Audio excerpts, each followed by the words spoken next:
How do you describe what you do? So I'm a professional athlete and sponsored athlete as well. In what category? So I compete in men's physique, which is a bodybuilding class, and that transitions from an athletic look. But as the years have gone on, it's got more and more muscular, shall we say. Mm-hmm. What drives you to do what you do? Why do you choose to do this sport that involves starving yourself down to an incredibly low body fat, that involves off seasons? You took an entire off season where you didn't even compete for basically a year and a half in order to be able to come back. Why choose that sport? So for me, just a bit of background about myself. I was always brought up around sports. I was very competitive growing up. I was football, gymnastics, swimming, and golf, and it was my life, that competitive edge. I had an older brother and older sister who I always used to compete with at home. It never stopped. And basically, when I came into my teenage years, around the age of 14, I started to develop a complex about the way I looked, a bit of body dysmorphia, shall we say. And I started to join a gym because for me, I thought training my body, making sure that I'm got a six-pack, looking good, feeling good, that was going to help with confidence. Just rolling it back a little bit there, where do you think that body dysmorphia came from? Because we're basically the same age. Yeah. And, we didn't have the same levels of comparison. Certainly at the age of 14, Facebook didn't even exist. No, there was no Instagram. There was no YouTube, really. True. What caused the onset of that? I think for me, it's funny because me and my siblings have spoke about this before because we all had the same type of complex, but we don't know why. We had a great upbringing. I didn't have a father figure in my life. Didn't know my dad for about 10 years growing up in that same period. So whether that was a deciding factor, we didn't have a lot of money, all that kind of stuff. We never went without. We just never had the best of the best. But we had a brilliant upbringing, shall we say. It was not an unhappy upbringing. But yeah, I don't know. We always just felt there was something missing, or always.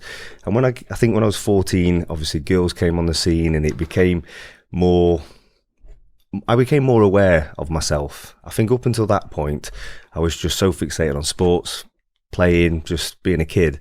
And I think at the age of 14, I had to start work. I was pot washing at the age of 14, waitering at the age of 14. Was that to contribute for paying for the house and stuff for the family? Yep. So I paid rent. Paid board. From the age of 14? From the age of 14. I was £35 and I earned probably 50. And that was every night I worked. On a Saturday, I did removals, furniture removals. On a Sunday, I did pot washing all day. And my mum used to take £35. The moment I got to 16, I was paying £50. So okay, right. The wage increases are really hitting me hard. It did hit me hard. So we had to. So I didn't have an option of going on to sixth form or anything like that. I went straight into an apprenticeship. And I learned the value of money and hard work early on. But yeah, whether that gave me a complex or not when I was younger, I don't know. But from when I was 14, I decided I needed to change things. I wouldn't say I was overweight, but I felt like I was in my head, and I was always looking around. And at school, I never understood why. I was the guy who used to wear a white t-shirt under his shirt, wear a jumper and a coat to try and hide himself in the middle of summer. And I was like, you're crazy. But that was just something I always did and never knew why or understood it. So I started training and I saw my body changing quite quickly. And I became obsessed with the gym and trying to learn the nutrition, learn my way around nutrition. What did you do as a young guy who was trying to find his way in the world? Yeah. I think it was less confusing when we were growing up than it is now, but still not totally, like, the guardrails weren't exactly there. Given the fact that you have this decade without a father figure, did you find yourself trying to supplement that with other male role models? Did you look up to other people for inspiration? Where did they come from? Yeah, so my brother is 2 years older than me, and he was kind of like the head of the house, my sister's older as well. So I kind of grew up a couple of years older than, like, with people older than me. So kind of a bit of ahead of my time. The time I was 18, I was thinking about having my own house, my own business. When really you shouldn't be thinking like that at 18. You should be still being a kid, going on your lads' holidays, all that kind of stuff. But for me, he was always a role model for me, but he went in the army at 16. So he left. When I was 14, he left. And that, for me, felt like it's my time. I need to fill his shoes and grow up and stuff. So maybe that was, forced me to be more down another path. And when I joined the local gym, it was a backstreet bodybuilding gym, very hardcore, and the guys in there made me work for it. But so I was the little guy just walking around, the little teenager who was just thought I was gonna be gone in 6 months. But I earned their trust. I earned their respect from training every day there. And they took me under their wing. And that's how I fell into bodybuilding. And I used to watch them training. And I trained with super heavyweight bodybuilders, 350-pound guys, massive weights. But I always loved their dedication. And I always resonated with that because of that's the sports side of me, the competing side, sorry. So when competing came up and they said, why don't you try it? And I was looking at it thinking, I don't have the confidence to take my top off and step on stage. I was an apprentice plumber working on site, never used to do my hair, would never take my top off in a million years. But there was something telling me to face my fears. There was something saying, step out of your comfort zone and see if you can do what these guys all around you every day are doing. And that was doing a bodybuilding show, dieting down. And I wasn't inspired by the size of them. I was just inspired by the way they lived their life, how regimented they were, how dedicated they were, how competitive they were, how they had a goal. And for me, I wanted to try it just once, and that was my goal, just to try it once. So I didn't tell anybody, just in case I backed out at the last minute. But I started dieting alongside these guys for this show. And I saw this show came up, and it was the closest to me because it was only like an hour and a half down the road, Leamington Spa. And I didn't realise, but this show was a national qualifier. It was a big show, but I just assumed it was a small regional show. And dieted down, didn't tell anybody, registered the night before. And I got down there on the day and I was like this backstage, shaking like mad. And I was like, what am I doing? What the hell am I doing? Like, I'm a plumber. I should not be doing this. And stepped on stage, and I don't know what it was. I became somebody else. My alter ego came out. I was walking on stage like this, and the moment the lights hit me and I came out onto stage, I was like, no, you've done all the hard work. You deserve to be here. Now it's time to battle. And that's how I took it. It was like it was a sport, and the feeling of winning, and obviously that... You won that first show? Yeah, and that elation of getting first place, and then... Hooked for life. Just, unbelievable. Do you think that your sport could have been replaced by basically anything else? Like it seems to me like it's competition, it's hard work, it's being disciplined, it's having a goal and working toward it. It doesn't really seem like it's that much about the bodybuilding itself. It's about pushing yourself. Yeah, I think so. But because I was instilled to constantly work, the sports I was doing at the time was like golf, and I got down to the enough scratch handicap, and those type of sports were taking 4 or 5 hours out of the day, which for me was my working day. Whereas training was a necessity for me because I needed to transform my physique, and that's what helped with my self-confidence. So that wasn't an option not to train. So if I was to do a sport, it would have been bodybuilding and another sport, whereas bodybuilding fell into both categories. I could keep my confidence and my self-confidence up, but at the same time still have that competitive drive at something. We spoke before we got started about the challenges that you face if you become too obsessive with tracking. Now, whether you're looking at wearables, whether you're looking at the quantified self movement, whether you're looking at getting blood panels done, biohacking, I imagine that the level that you're performing at, which is the biggest in the world, there's only one title that you haven't won yet, am I right in saying? Yes. Which is the Olympia. Cool. Mr. Olympia, So there is one title left, basically on everything on the planet that you haven't yet got. Yes. So you have probably worked with the best coaches in terms of training, in terms of posing, in terms of nutrition, in terms of sleep, recovery, rest, mindset, all that stuff. Yes. Which also probably will have opened up access to all manner of quantified self ideas and stuff. Yeah. What has your journey been going from eating to feel, training to feel, obsessive tracking, using the wearables, not using the wearables, and what are sort of the lessons that you've taken away from that? Yeah, so for me, when I started obviously competing in the early days, it was just about the enjoyment of it and for self-confidence. It wasn't about building a career out of it. I didn't realise I could build a career from it. I just did it for the enjoyment, and it kept me on a level where I was happy. So whilst ever I was in prep and enjoying the whole process of training and just having that accountability every day, I was happy, and my best results and the growth of my career happened so fast when I was in that state of mind. And again, if you look back at them, I was very relaxed in how I trained. So it was all about how I feel, how I pump up, my strength, tiredness, all these basic things on how I feel, just being at one with myself, like looking in the mirror thinking, right, things need to change. I need to work on this. I'm not feeling great today. Do I need more sleep?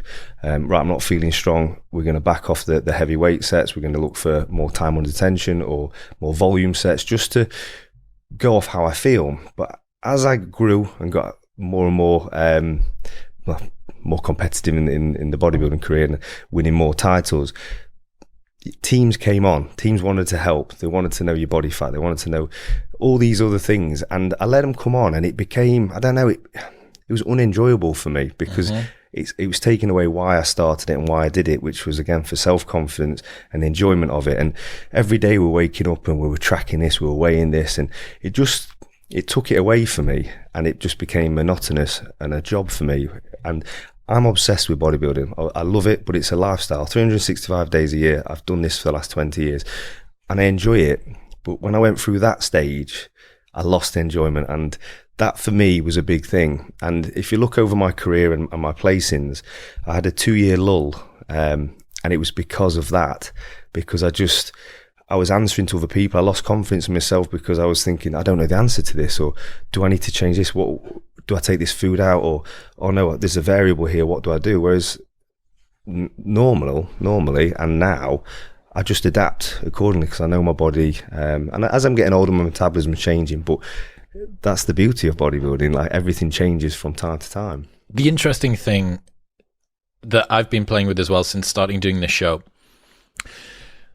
you start off doing something that you love, right? And you end up being competent at it, or semi-competent at it. And then you start to work a little bit harder and you think, wow, I'm accruing more gains than I feel like I should be. You know, your first show, you shouldn't have won your first show. Like most people don't, by definition. And then you go, okay, well, I'm going to lean into this more. And then, as you said, you get the opportunity, maybe I could turn this into a profession. Maybe I could start to labor around this. But one of the quickest ways that you can destroy your love for something is to turn it into a labor. 100%. And most of the people from the outside, this is... There's a concept called ikigai, right? Which is your calling in life. It's at the intersection of what you're good at, what society needs, what you can be paid for, and what you love to do, right? Okay. So you can imagine you got this Venn diagram, and right in the middle, that's where your highest point of contribution is between all of those things, presumably because you need to be supported by it. Most people that start doing something that they absolutely love, they're a painter, they play the guitar to themselves, they do whatever, don't realize what on the other side of turning that into a job would perhaps cause a lot of the things that they love about their love to fall away. Yeah. And all of these unseen costs to come through, all of the travel, all of the additional time away from friends and family, the obligations that you need to do for people like Gymshark, for your supplement company, et cetera, et cetera. Those start to stack up because you go, well, I'm no longer being supported by being a plumber, by being on site, by doing these things. And then on top of that, you have the existential pain of, well, if I fail when it's just my thing on the side, it doesn't matter. I'm still a plumber, I'm still a father, I'm still a friend, I'm still a whatever. But if I am my pursuit and I fail at my pursuit, that means that I am a failure, right? There is no more existential distance between how you show up in the world in your chosen pursuit and who you are. And exactly. that pressure for a lot of people is really crippling. And it's something that getting through it seems like it was a challenge for you. Yeah, it was. And the thing is, when we talk about training as well, you know, even down to the training aspect of it, a lot of people now have logbooks and they track everything, which if that works for that individual, I'm all for it. I think fantastic. And if you enjoy that process, but I'm on the other side of it. I'm very sporadic. I like to go in and how it feels on the day. And I know how to push my body through its limits and to its limits. So for me, I've learned that over the years. And whenever I try to implement something like that, too much structure, I lose that enjoyment, which I'm actually being counterproductive because for me, that's just how I've always worked in business. I'm a lot more productive now when I free flow. And some people, I've spoken to people who are so anal and about that, they just can't comprehend it. But it works for me, for them. Yeah. But for me, the opposite way around, I can't comprehend that. So I come from a productivity background. When we first started this podcast, a lot of it was about productivity because I was adamant that the right note-taking app and external brain system would fix all of my problems. Like, Okay. spoiler alert, it didn't. But I tried really, really hard to have this perfect note-taking system, and it would all be nested, and the Notion database would be updated and all this stuff, and I would use my getting things done to-do list reminders. Yeah. And I found it stressful. I found it very arduous to try and construct my life using this. Yeah. And now I'm looking at my notes in front of me, 2,563 notes, which we've got on Apple Notes, which is what we use. The most basic bitch thing that my mum probably uses to remind herself of her shopping. My point being that whatever the system is that you get into using has to work for you. And trying to follow on from someone else's prescription, the model 100%. Of this is how it's supposed to work, it's very easy, especially in 2023, to say, well, going more quantified, going more aggressive with your tracking, especially stuff like Heavy App and all of these weight tracking apps. They'll do your like poundage across an entire workout, across a week, about RPEs. You can do drops. You can add everything in, right? Timed rest periods. For some people, that's great. For other people, that's not. But don't you think, especially with bodybuilding, there's so many variables. There's too many variables that can change from day to day. So when people track, I think, how can you track like so specific? Because if you've had 8 hours sleep one day, if you had 10 hours another day, that 2 hours difference in sleep will make a huge difference. For me, it does. Yep. I notice. So I can. What do you try and get in terms of sleep per night? I've got a 2-year-old. Right. Okay. Right out the window. But okay. I would love 8 hours, but I'm up at 4, half 4 most mornings. I do an hour work, and then I do my cardio, my fasted cardio after that at 5:30, and then the house is awake from 6. So okay. Yeah, it's a crazy morning. Right. We'll go into that. Yeah. So one of the things that I'm interested in, you are getting toward like the peak of your career now with regards to marrying business, still doing the thing that got you famous, all of your obligations.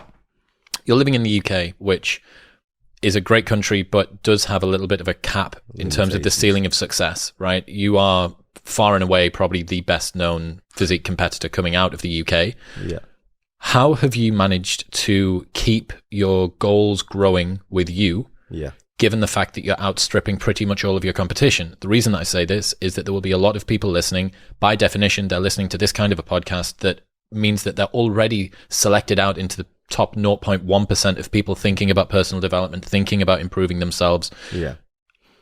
How can someone who doesn't necessarily have that community of competitors and encouragement around them wherever they live, continue to push themselves as their goals get bigger as they progress? That's a hard question, that is. Well, how did you do it?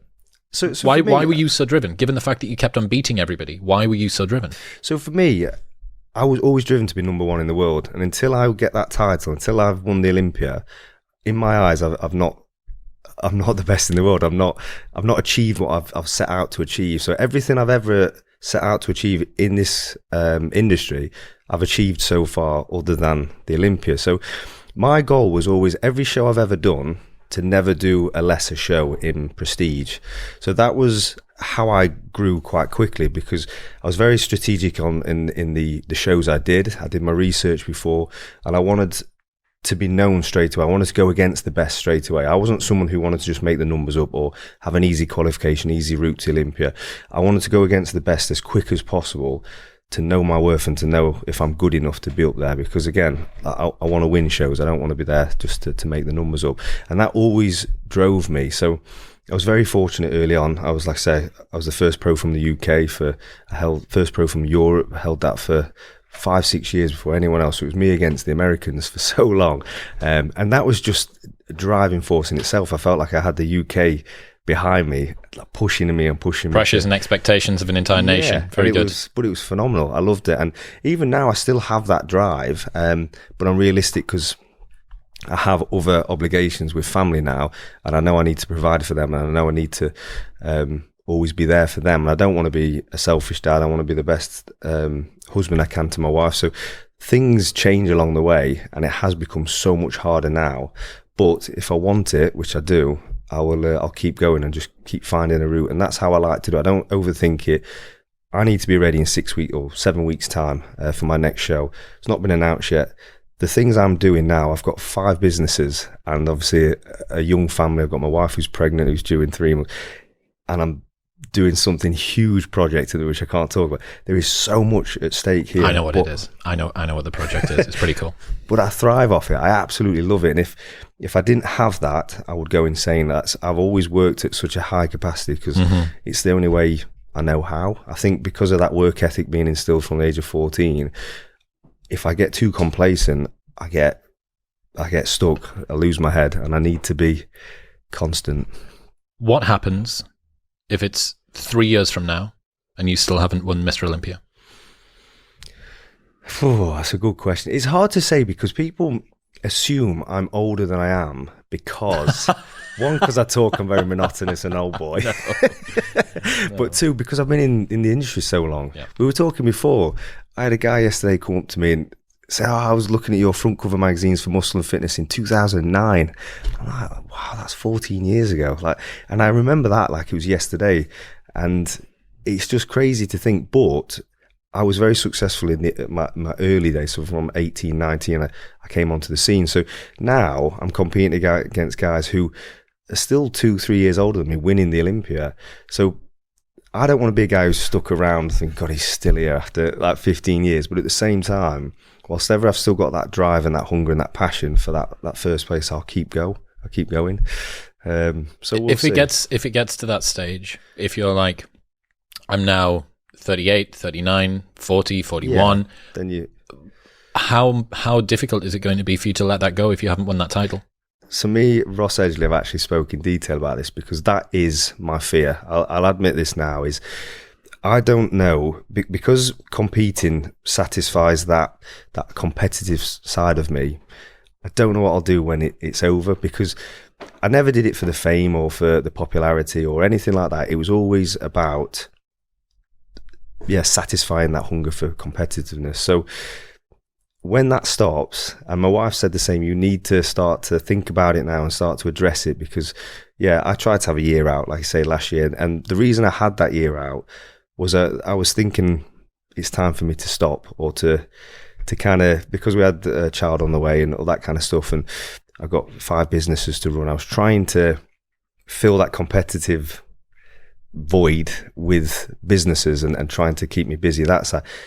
But I couldn't. Like I just love competing. I love being in that regimented state and that fire to compete against other athletes. It just, I'm not sure what I'm going to do, to be honest. I think that one of the best examples of this, which I always use, is Eddie Hall, right? So, Eddie gets very close to winning World's Strongest Man. He doesn't. He's sort of pipped at the post. Yeah. And then he does, and he's there stood with this trophy in his hand, and he's crying for his grandma, I think, that's recently passed away. And he retires. He retires there and then. Yeah. And I don't know, man. I would like to think that when you do end up winning that trophy, you should be able to go out with a lot of grace and go, okay, like, what's the next challenge? The problem that you have... For me, though, sorry to interrupt, but that for me, I would be happy to win. People say, but would you? You'd want to start a legacy, and would you want to win it again and again? I wouldn't. No, for me, once I've achieved, like I say, I've won every show I've won. I have no desire to go back and win that again. Even though they are really prestigious shows, it's another year on, you'd get the popularity, you'd get the prize money, you'd get all of that with winning that show again. But for me, I've done that. It's in the past. I don't have that same drive for that show. Like the Arnold Classics. So why did you do 3 Arnold Classics? Because you say you won't want to do a show that you've done. Because I wanted to be the first one in the UK. I wanted to be the first in Europe and the first in the USA. So that was 3 different Arnold Classics in 3 different countries, which no one else has done. Okay, let's say you are someone who has spent the last 20 years focusing on training, especially for hypertrophy. Yeah. You are someone that has won pretty much every single title on the planet. You have 10 exercises that you can do for the rest of your life in order to maintain as good of a physique as you can. What are they and why? 10, that's very specific. 10. I just figured that would be enough for you to get each different muscle group.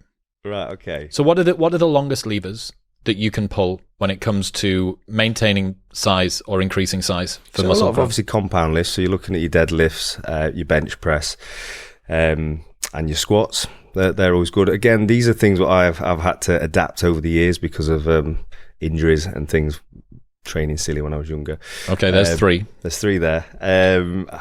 Hanging leg raise for core. It's one of the hardest midsection. If you do it properly, I think it's one of the hardest midsection exercises, but it's phenomenal for your transverse abdominals, your upper and lower abdominals, everything. It's a great... I feel like that was something that helped me build my midsection. You've got one heavily. Of the like acclaimed best midsections in all of fitness. What are the cues that people get wrong when they're doing hanging leg raises? So they create momentum, they swing, which I think that has a bit to do with CrossFit with this kipping, malarkey and momentum stuff that came into play a fair few years ago. But I think swinging, I think using the hip flexors instead of the midsection. How do you know if you're doing that? You'll feel it. You'll feel it down your quads. What's the cue? Someone's doing someone's listening to this, hanging from a bar right now. What is the cue for them to go from I'm hanging straight to I'm doing a leg raise that makes it work appropriately? So is it tucking the hips in and making sure you're contracting your upper and lower abdominals before anything else? So it's always keeping them fully contracted. Mind to muscle connection is a huge thing. I believe in that so much. Yeah, Mike Thurston does the same. Yeah, and the thing is, the last few years I've done that so much more now. As I've got older and more mature, I'm not just trying to lift heavy weight and trying to ego lift.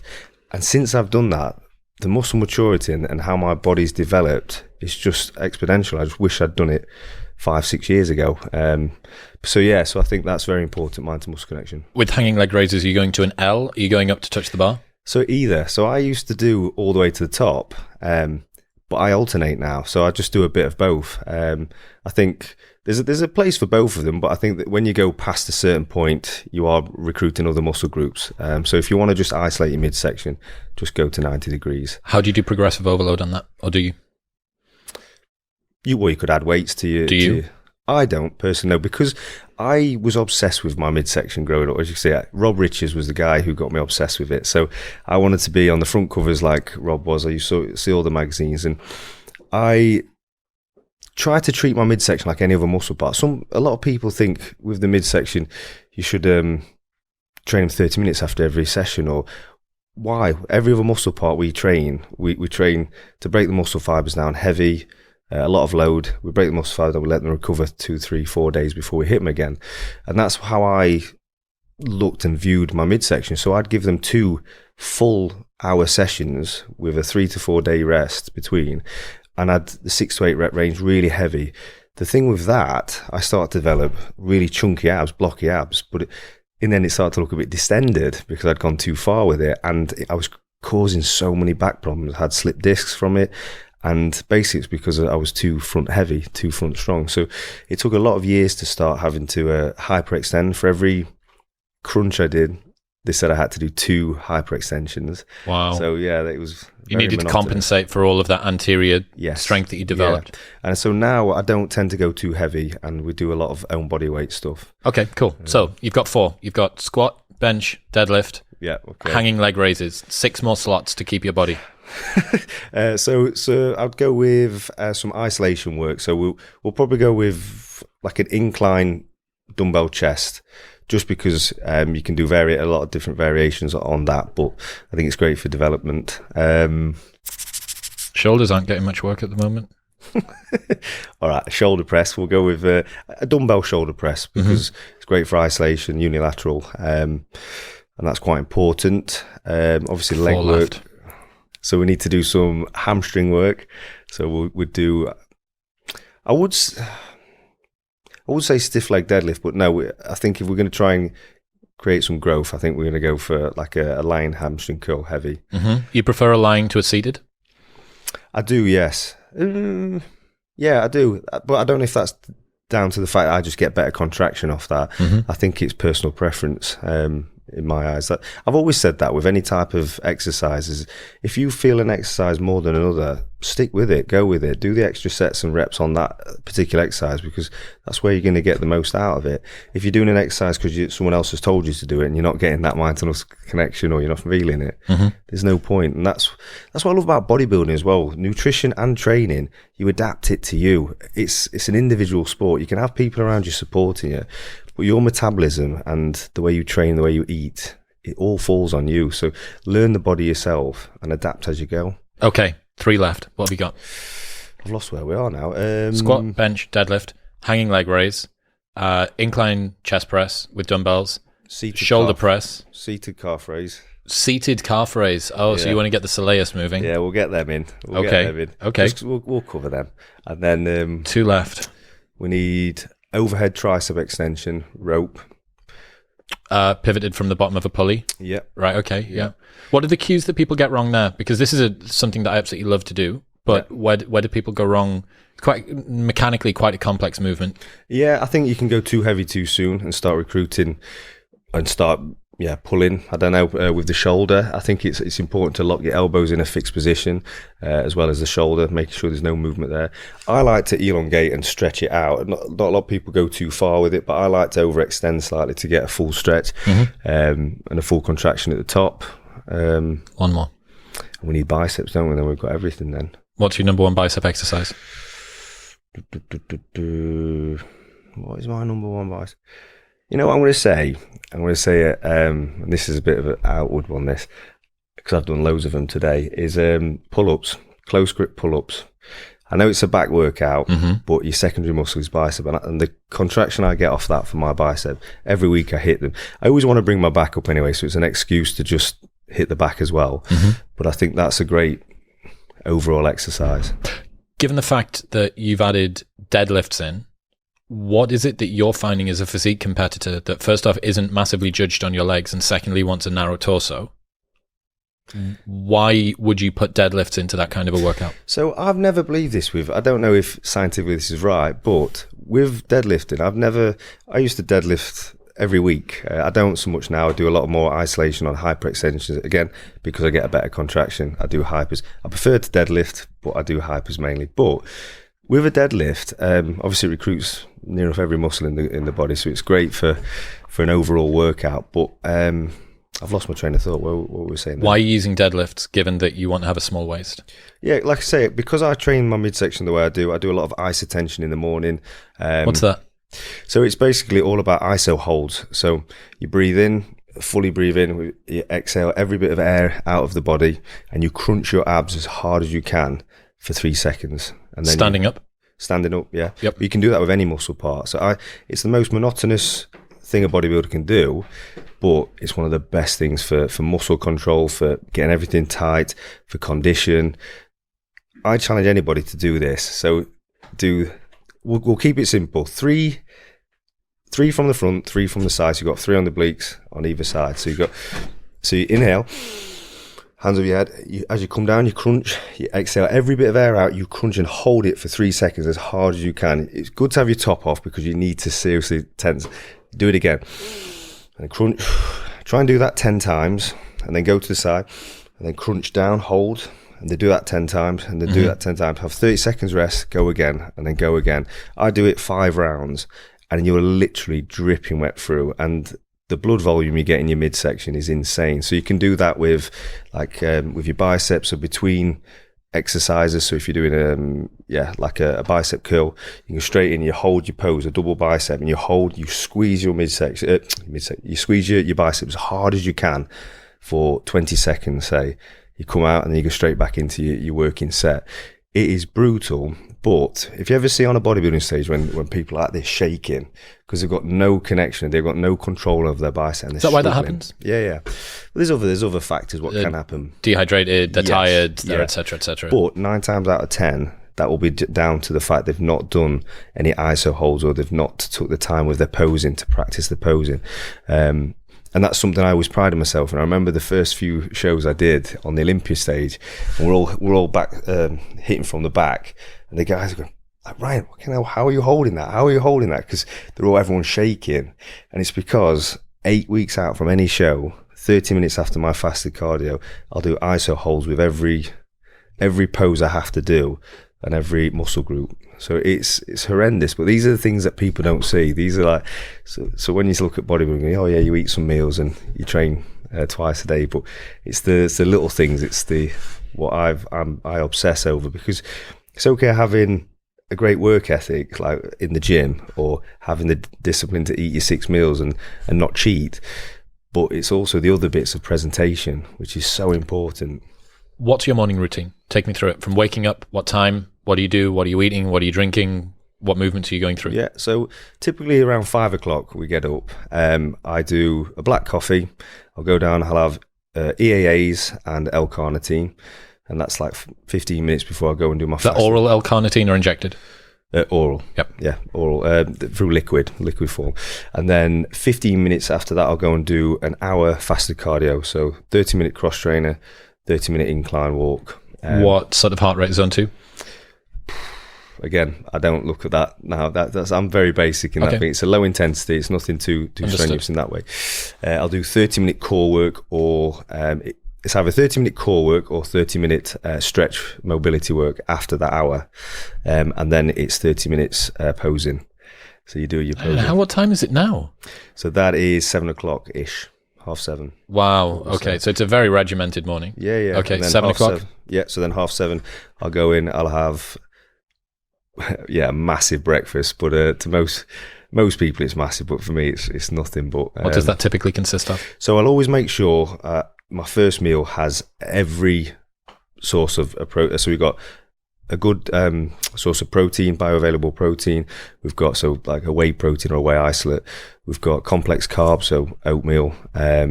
We've got essential fats through almond butter or almond flakes. We've got blueberries, antioxidants. Are you blending all this together, or are you eating it separately? No, I eat it all together. I don't blend it. We cook it. Yep. I put the protein in. I cook it all first, let it cool down, then put the protein in, not to degenerate it too much. Yep. Okay. And then I'll take my multivits. So we've got multivits, CLA, Omegas, all that kind of stuff around my meal.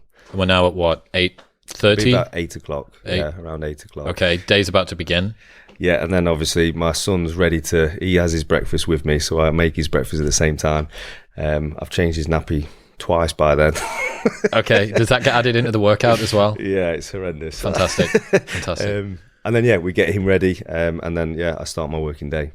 So, dude, I mean, just that morning, you mentioned before we got started, I train 3 times a day.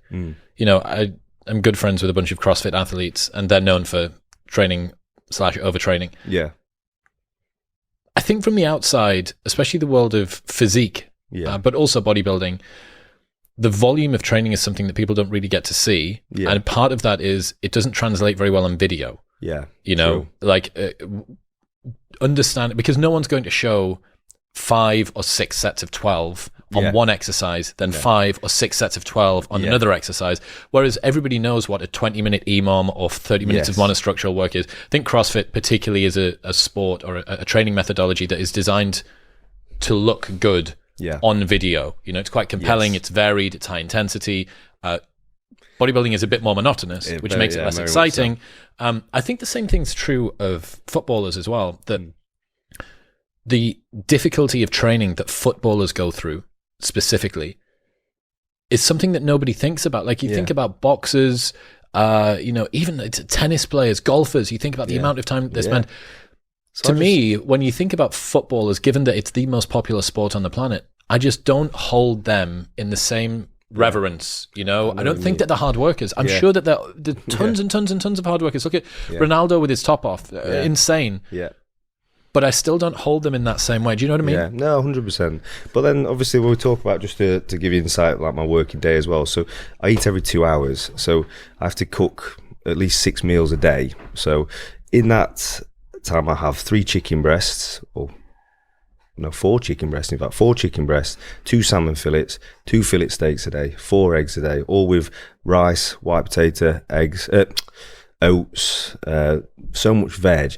So I have to prep all that straight after my morning. You're doing that? You haven't got somebody that comes in? You're not just paying a chef to come and do this for you? So I did that for about 3 months, and I just couldn't get my head around someone else doing my work for me. And because I need to know when I step on stage, every part of my prep and every part of my 365 days of the year going into that show, I know exactly what I've put into my body. Being under your control. Yes. And even my wife, bless her, we had this conversation last week. She tried to shorten my day. So whilst she was working out, right, he must be nearly 15 minutes from finish. She started to make my breakfast. and she put it in the microwave ready, so all I had to do was press it on. But I couldn't get my head around it because I was like, are you sure? She's measured it out. Yeah, there's only 120 grams in that. Are you sure there's only 20 grams of almonds? And it's ridiculous, but I just feel comfortable. Yep. I don't make a scene or anything. It's just what I've always done. Quietly chug on, get it done. And when people talk about, like if you see a bodybuilder, and you get this misconception, and it's horrible, where people are like, oh, you're living out your Tupperware and you make a big scene of it, and you got your fish and rice. I've managed to do that for 20 years now, and I've never made it, like, I can still socialise with my friends, still go out at night. If we go to restaurants, if I can't eat 9 times out of 10 I can eat in every restaurant. You just ask for a plain steak or a plain chicken breast, jacket potato, some mixed veg or a mixed salad. It's easy. So when they say, oh, I can't have that, I can't eat any of this because it's not on prep, you can, of course you can. You just have to adapt, and it's how much you want to live in normal society and be a bodybuilder, which don't typically go hand in hand. But I go on nights out, I'll nip out to my car, quickly eat my meal, come back in, the time it takes to go to the toilet. So people don't even know, like my son's birthday, really sad, two weeks out from the Olympia, everyone's celebrating in his pub, garden pub.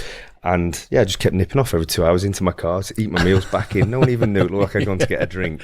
But it's like being a closet drug addict, but yours is protein instead of heroin or something. Went to watch Creed 3 last week with my brother-in-law, and I was just nipping to the toilet, straight out the fire exit, eat my meal in the car park, straight back in. No one even knew. And I just thought, you don't have to make a scene of it. It's just part and parcel of what I do, and it's just became the norm now. But yeah, just to follow on from the working day, then I get into my emails. Like I say, I've got 5 businesses to run. So I've got property developing, got a clothing company, got a coaching company, Blood Lab, which is a healthcare clinic company, and then RJT Limited, which is all my sponsors and obligations there. So we address. Where can people go if they want to get blood work done in the UK?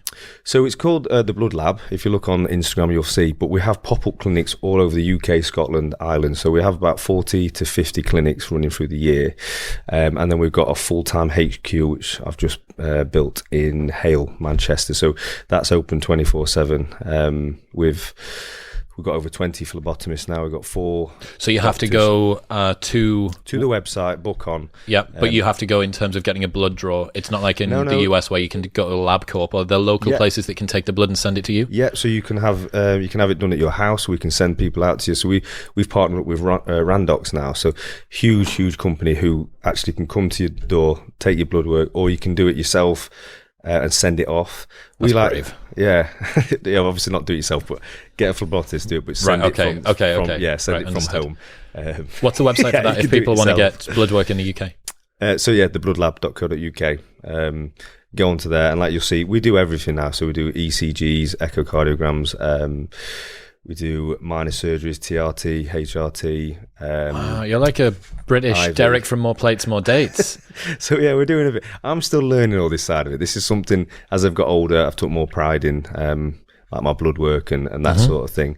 Talk to me about, I mean, if you have access to these bloods, what sort of numbers do your test levels and everything else get down to as you're right at the bottom end of prep? Just how ugly does that look? Well, this is the thing as well. I never look at them whilst I'm in prep. So I've put my faith and trust into my doctor, which I've worked with. I met him on a Gymshark event in Australia, would you believe? And we came back and we started working together. And I just said to him, look, I don't need to know that. As long as I'm healthy and I need to know where I need to be, I said to you about, I don't want to concern myself with numbers and analytiits, so I want to just unless I'm outside of range and there's something really concerning, just crack on. And but does he tell you afterward? Have you seen what it looks like afterward? Yeah, it's very low. Right. I must admit, with the body fat being so low as well, that is it's pretty low. But it's just within, I'd say, 5 or 6 weeks of coming off a show, getting my body fat back up, just easing off training and all that kind of stuff. A little bit less stress as well. Yeah, we're normally back into where we need to be. And that's why I kind of, towards the end, the last few years, I've only ever done 1 show a year because of how taxing it is on the body. I used to live and breathe it, and it was just the norm. I used to love it. But obviously with having a family now, I can't be selfish 365 days a year. So for me, I have to think of them more as well. Given the fact that you've got this massive Instagram, people have been following you for decades based on the way that you look. Yeah.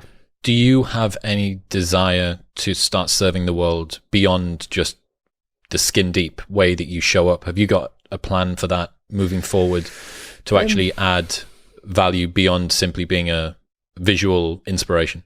Yeah, well, so for me, that was never my intention to be front of house, and I was always someone who liked to work in the background and be an underdog. Whether it was your intention or not, that's what's ended up happening. Yeah, you wouldn't believe it, but I would love to do something to help others. And with the blood, for me, with the blood lab, I know it's a bit cliche saying it, but that for me seemed like I'm starting to transition more, because the amount of people we've helped now and the amount of people we're educating, because it started off as a bodybuilding field with the blood work, but we've now gone further afield. It's now mainstream. We're going corporate with it and everything, and it's grown at such a level, but it's just educating people more around health, and that's something that I've prided myself in. So I think without even consciously knowing it, that's the where I'm going now with a lot of things. And the exciting project that I'm building at the minute, that's a huge step in that direction. And it might be my retirement, should we say. It might be my way of that transition that might fill that void, should we say, with competing. Given the fact that you've spent so much time up front being a competitor, how is that informing the way that you show up as a father? You've mentioned that you've got a young son who is just now going to be starting to ask questions, wanting to do things, maybe even looking at hobbies and, going and Daddy Jim every morning. Daddy Jim. So he says to me, like, yes, I am. I'll be back in an hour. Okay. So what are the values that you hope that you instill into your son? And what are the things as well that you hope that you don't, given the 10-year absence that you had of a father figure? So that is the reason I want to be the best dad in the world, because of me not having that when I was younger. So that is my number one priority now. People say, is that why you probably won't win the Olympia? Have you lost that drive? But I think the opposite. I want to prove to people, and I want to prove to my son, he's massive motivation for me. He's my driving force, to be able to provide for him, for him to be proud of me. He was at the seat 1A. I'm getting actually emotional talking about 1A. At the Arnold Classic, which meant he was behind the head judge, which every person who loves bodybuilding would want to sit there. I had my son, who was 1 year old, sitting there. I pulled every string I could to have him sat there, because I wanted him to see his dad and to be proud of it, me to win it in front of him and stuff. So he's been a big driving force for me to carry on and to keep getting better for him personally. And with the businesses and all that kind of stuff, one of the business is in his name, so he doesn't know it. He's the director, and it will be his company. When youngest director in the UK. Exactly. So it's called Alta, which is Alfie Lewis Terry Aesthetics. So for me, these are all things which I never had. And I told you about growing up with we didn't have a lot of money. I was, from the age of 14, I was told I had to work, and I was instilled that hard work. And there was times where we say we never had the best things. We never went without, but we appreciated money, and we never had the big holidays, all that kind of stuff. So this is something I want to be able to give my son, to have the life I didn't have. But at the same time, I've said to my wife, please don't let me get carried away just because we've done well and we're financially okay now, that he doesn't appreciate the value of So this is the next question that I've got for you, mate. How is it, given the fact that you have managed to be an incredible success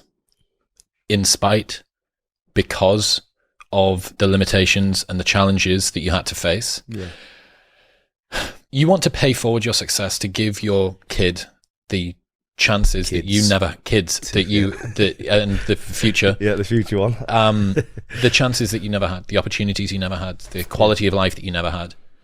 And yet both of us, the things that we went through when we were kids have driven us to do things that in retrospect we're incredibly proud of, and very well may not have achieved had we not have had those setbacks. That is very true. How, I mean, this is a perennial question, but how are you balancing the difference between wanting to give your child love and give your child challenges?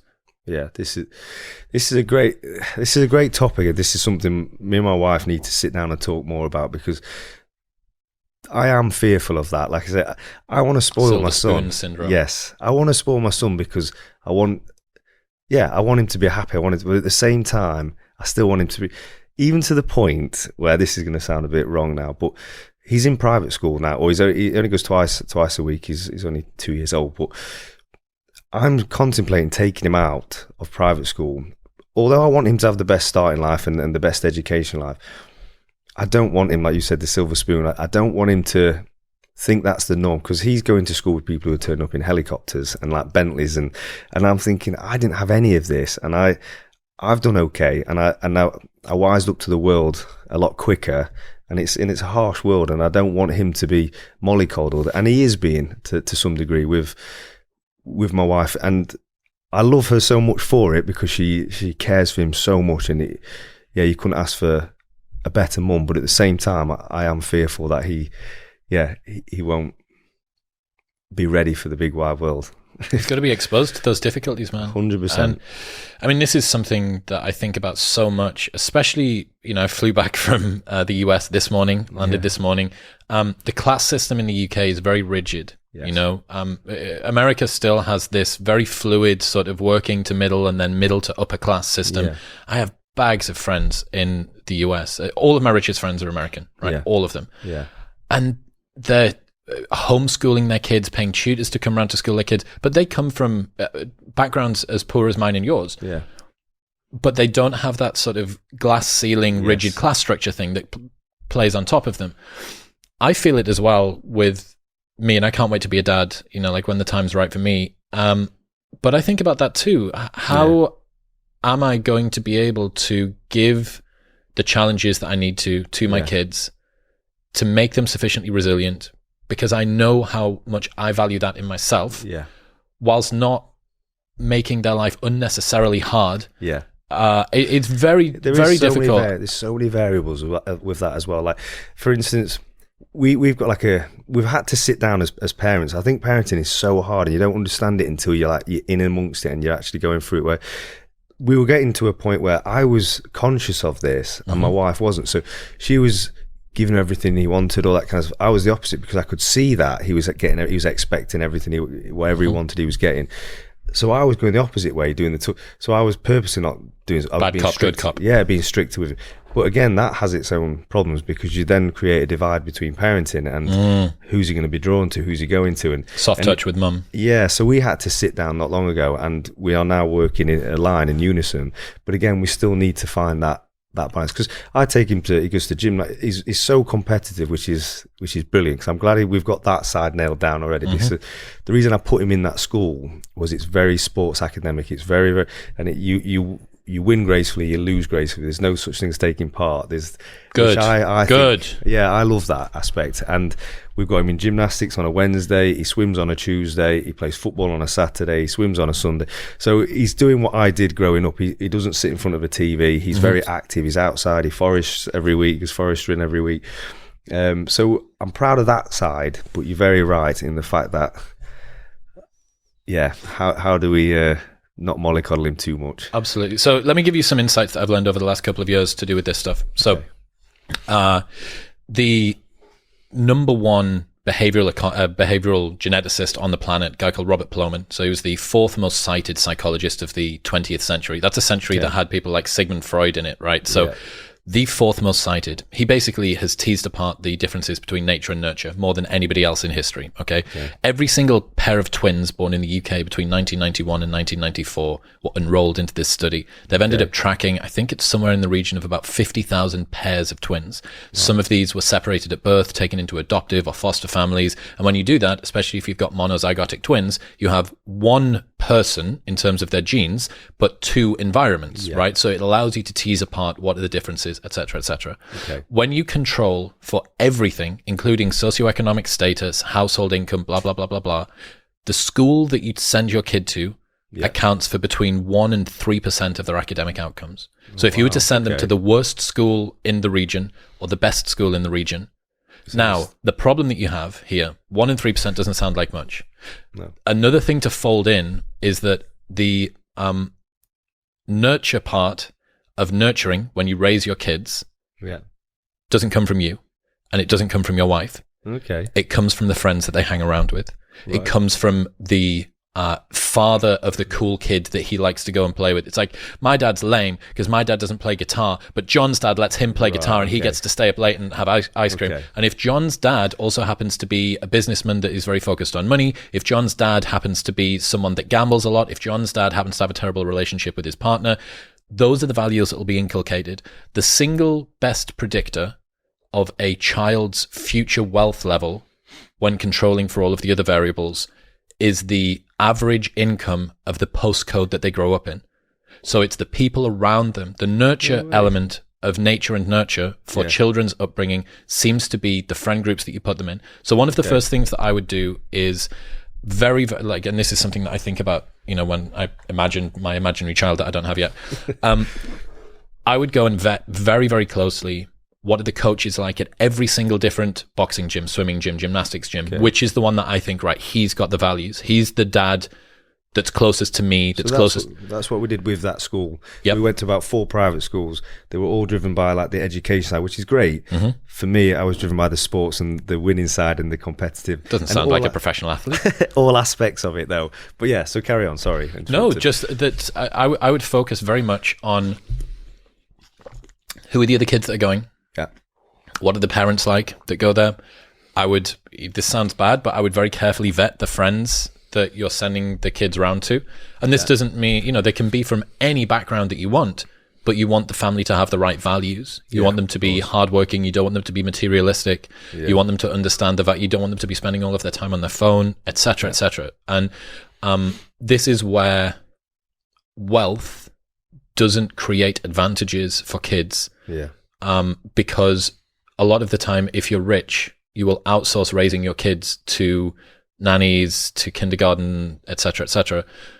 But they're not going to take this level of resolution. They're not going to look at it this finely. And if you do decide to do that, I really think that the differences that you can see, I would go as far as to say that you could ignore the time that it looks at in terms of school, outcomes, educational, all the rest of it, and simply focus on, do they have the right values? Who are the kids that they're hanging around with? What are the activities they're doing outside of school? And what are the parents of the kids that they hang around with? And I think that you will have as much, if not more, of an impact. Now, obviously, you want to cover all of the bases, etc., etc.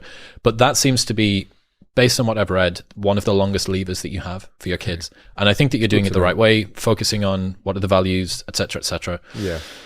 But yeah, man, it's a ruthless situation to think that the nurture part of nature and nurture isn't you and it's not your partner. That's so true. That is so true. So I need to make sure everyone's around me. Yeah, absolutely. The same as me. Well, you know, but think about it this way, man. You have the opportunity to create, and I see this again in Austin. There's a lot of these, it's called homesteading.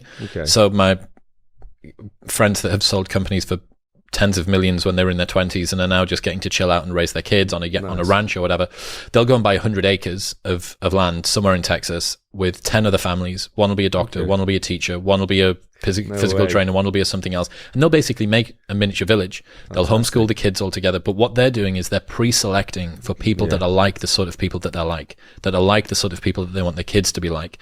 And you're going to end up with those communities, I think, unless there's some like weird byproduct maladaptive social effect that happens because they're not sufficiently exposed to different cultures or whatever. That might be a thing. But I think that you're going to see those people having really, really great outcomes for their kids. Now, you might get like a concentration or a distillation of bad thought patterns because it's focusing everything, not just the good, but also the bad. You know, like this is how cults start, right? It's, you know, if you have like a little bit of racism and everybody around you is a racist, everybody's pretty racist. But I think that that's a good way to look at it. And what you have the opportunity to, as somebody that has a platform, that has success, that has, you know, an aspirational lifestyle, is to not only raise up your kid, but to find other people that have a growth mindset, that have kids, and you go, why don't we work together to make our kid, given what we know, given how we understand that child development works, why don't we work together and dedicate the next 5 to 10 years to both, I'm going to give all of the values and maybe even write it out. This is something that I consider doing. Sit down with, you know, 4 other pairs of parents that have all got kids that are all going to maybe have more, that are around about your age, and say, okay, let's agree on an agenda. You know, like you do with the business. You've got brand values for a business, you've got guidelines, you've got a branding guide, you've got all of these different things for a business, and you never sit down and do this for your kids. So I think that would be a really good strategy for people to think about doing. Yeah, definitely. Let's try telling that to my wife. She'll be on board. She'll be on board. Okay, so what's next? What can people expect from you next? So we've got an exciting year this year. So, like I say, we were talking about this on the cab drive over. the last 2 years, I don't know what it was, where I felt like I'd achieved everything I wanted to other than the Olympia, and I kind of just sat back on my laurels a little bit. I'd financially got into a place I wanted to be. The companies were doing okay and stuff, and I kind of just lulled a bit for 2 years, and that's just not me. And the longer I did that for, the more I was getting agitated, the more I was just not happy in myself. So this year, and I said to my wife at Christmas, I said, look, I need to go back to who I am, and that's keeping busy, keeping progressing in life. And that, it's not necessarily financially or competing, it's just I need to still fulfill and keep doing things. Like I need to keep progressing, moving forward. So I took on some big challenges this year. So again, I've got a huge project which is going to take me all year to do, but this is setting me up for the next 10, 20 years. And it's always been a dream of mine which I've wanted to do, and it's just I've never had the right time to do it, with traveling, being in a different country every week and having different obligations and stuff. But I feel like now with the young family and wanting to be at home more, it's a perfect time to do this. So that's as much as I'm going to say on it, but it's going to be like nothing the UK's seen, so it's going to be phenomenal. And at the same time, we've got the Ryan Terry British Championship. So again, this is a legacy. You're on your own federation now?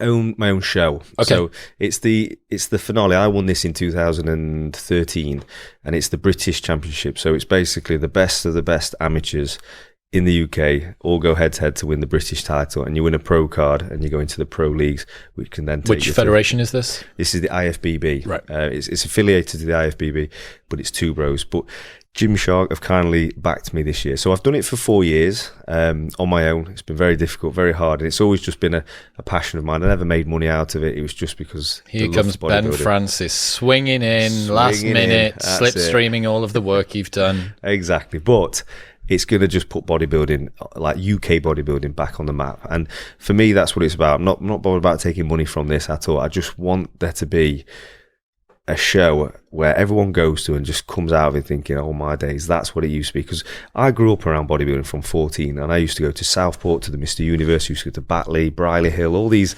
dives, but they were just brilliant bodybuilding shows. And the standard of athletes, you had thousands of people filling village halls and stuff, and it was just brilliant. And we've lost that. It became a money thing. It became, I hate to say it, a bit political, a bit cliquey, and we just lost that authenticity. So my goal, taking money out of it, is to bring that back, and I'm going to do everything it takes. Some of the things and some of the people who are coming to this show already, it's just going to be off the Richter. And we've got the Manchester Arena, which we're looking at doing this weekend with the lift event. We've actually hired that out again for the bodybuilding show in October, and I'm so excited for that. Unreal. Ryan Terry, ladies and gentlemen, if people want to keep up to date with the stuff that you do, where should they go? Yeah, you can follow me on social media, Ryan J. Terry on Instagram. That's kind of my main platform, on YouTube, all that kind of stuff. But well, thank you for having me. I appreciate it. Ryan, I appreciate you. Thank you, mate. Take care. What's happening, people? Thank you very much for tuning in. If you enjoyed that episode, then press here for a selection of the best clips from the podcast over the last few weeks. And don't forget to subscribe. Peace.